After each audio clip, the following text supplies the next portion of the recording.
کہا کہ تم لوگوں کا خون نچوڑ کر آئے ہو اور مجھے ان تھیلیوں کو پیش کرتے ہو، یہ تو لوگوں کا چوسا ہوا خون ہے جو تم مجھے کھلانا چاہتا ہے، جو تم مجھے دینا چاہتا ہے، اور یہ حرام کا مال ہے، جا اٹھ میرے دربار سے نکل۔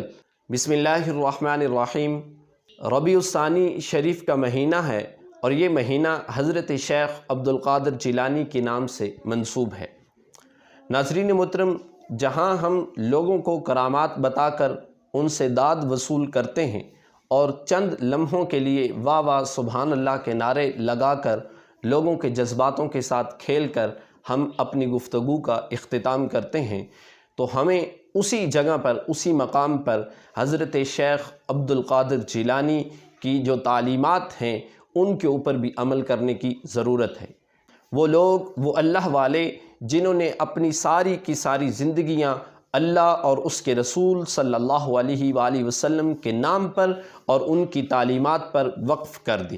ناظرین محترم، جنہوں نے اپنی زندگی میں ایک لمحہ بھی اللہ کی یاد سے غافل نہیں گزارا، جنہوں نے اپنی زندگی میں ایک لقمہ بھی اپنے بدن میں حرام کا نہیں اتارا، ہمیں ان کی ان تعلیمات کے اوپر بھی بات کرنے کی ضرورت ہے اور اس کے اوپر عمل کرنے کی بھی ضرورت ہے۔ لیکن اگر ہم دیکھیں تو ہم حلال اور حرام کی تمیز کو بھول کر ہم صرف اور صرف اس رزق کی تلاش میں ہیں کہ رزق آتا رہے۔ ناظرین محترم، حضور نبی رحمت صلی اللہ علیہ وآلہ وسلم کا فرمان علی شان ہے کہ حلال مال کا طلب کرنا یہ ہر مسلمان پر واجب ہے، اور حضرت عبداللہ ابن مسعود رضی اللہ تعالی عنہ سے مروی ہے، حضور نبی رحمت صلی اللہ علیہ وآلہ وسلم نے فرمایا کہ فرائض کے بعد رزق حلال طلب کرنا اور رزق حلال کھانا یہ جو ہے یہ بھی فرض ہے۔ تو ناظرین محترم، جو اپنے جسم میں، اپنے پیٹ کے اندر ایسا کوئی لقمہ حرام کا اتارتا ہے، اللہ رب العزت اس شخص کی دعاؤں کو قبول نہیں فرماتا۔ حضور نبی رحمت صلی اللہ علیہ وسلم کی ایک روایت آپ کے سامنے رکھنا چاہتا ہوں کہ جس کا مفہوم ہے، سرکار دو عالم صلی اللہ علیہ وسلم نے فرمایا کہ ایک شخص آئے حرم میں، یعنی کعبہ معظمہ میں آئے، اور پھر کعبہ کے پاس کھڑے ہو کر ہاتھ اٹھائے اور کہے یا رب میری دعاؤں کو قبول فرما۔ اور سرکار دو عالم صلی اللہ علیہ وسلم نے فرمایا کہ ایسا شخص جب کعبہ کے پاس آتا ہے، حالانکہ لمبا سفر کر کے آتا ہے اور اس کے چہرے پر لمبے سفر کے آثار بھی ہوتے ہیں، اس کے بالوں پر گرد و غبار بھی ہوتی ہے، یعنی اتنا لمبا سفر کر کے آتا ہے، کعبہ معظمہ کے پاس کھڑا ہوتا ہے، دونوں ہاتھ اٹھاتا ہے اور اٹھا کر کعبے کی طرف دیکھ کر کہتا ہے یا رب میری بخشش فرما، میرے گناہوں کو معاف فرما۔ لیکن سرکار فرماتے ہیں اس کا کھانا حرام کا، اس کا پینا حرام کا، اس کے جو کپڑے ہیں وہ حرام کے، اور اس کی جو پرورش ہے وہ بھی حرام کی مال کی ہوتی ہے۔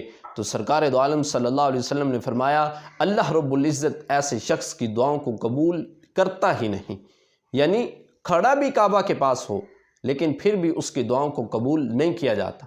کیوں؟ اس کے پیٹ میں حرام کا لقمہ ہے۔ اور ناظرین محترم، یہی درس اولیاء نے ہمیں دیا کہ حرام کے لقموں سے بچیں۔ کوفہ کے اندر، اور یہ تاریخ کی کتابوں کے اندر روایت موجود ہے کہ کوفہ کے اندر کچھ مستجاب الدعویٰ لوگ تھے جن کی دعائیں قبول ہوتی تھی۔ جب بھی کوئی وہاں پر حکمران بنتا، نیا بندہ آ کر مسند پہ بیٹھتا، وہ لوگ جن کی دعائیں قبول ہوتی تھی وہ ہاتھ اٹھاتے اور اس کے حق میں بد دعا کر دیتے۔ اللہ رب العزت ان کی دعاؤں کو قبول کر لیتا اور کچھ ہی دنوں بعد وہ ہلاک ہو جاتا۔ لیکن جب حجاج بن یوسف آیا، مسند پہ بیٹھا، تو اس نے ایک دعوت کی، سارے کے سارے لوگوں کو بلایا اور خاص طور پر ان لوگوں کو بلایا جو مستجاب الدعوات تھے، کہ جن کی دعائیں اللہ رب العزت قبول کرتا تھا۔ آئے، دعوت کی، دعوت کھلانے کے بعد جب وہ واپس جانے لگے تو حجاج کہنے لگا کہ آج میں بری ہو چکا ہوں، ان کی دعائیں میرے حق میں قبول نہیں ہوں گی۔ لوگوں نے پوچھا یہ کیا ماجرا ہے؟ تو حجاج کہنے لگا میں نے اپنے دسترخوان پر ان کو حرام کے لقمے کھلائے ہیں، یعنی یہ علم اسے بھی تھا کہ حرام کا جو لقمہ کھا لیتا ہے اللہ رب العزت اس کی دعاؤں کو کبھی بھی قبول نہیں کرتا۔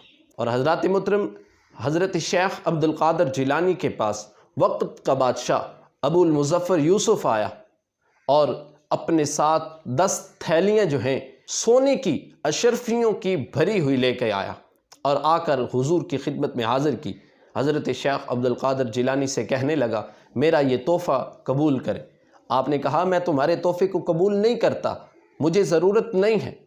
اب بادشاہ وقت نے اصرار کیا کہ کہا مہربانی کیجئے، میں آپ کے لیے یہ تحفہ لے کے آیا ہوں، تو اس تحفے کو قبول کیجئے۔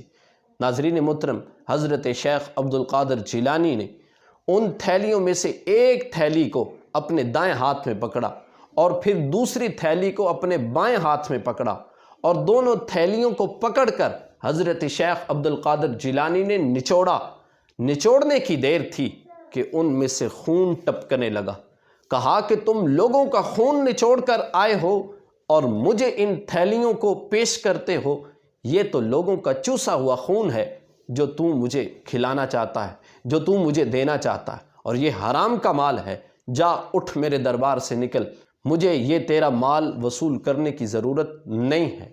ناظرین محترم، اولیاء کی ان تعلیمات کو ہمیں لوگوں کے سامنے پیش کرنے کی ضرورت ہے۔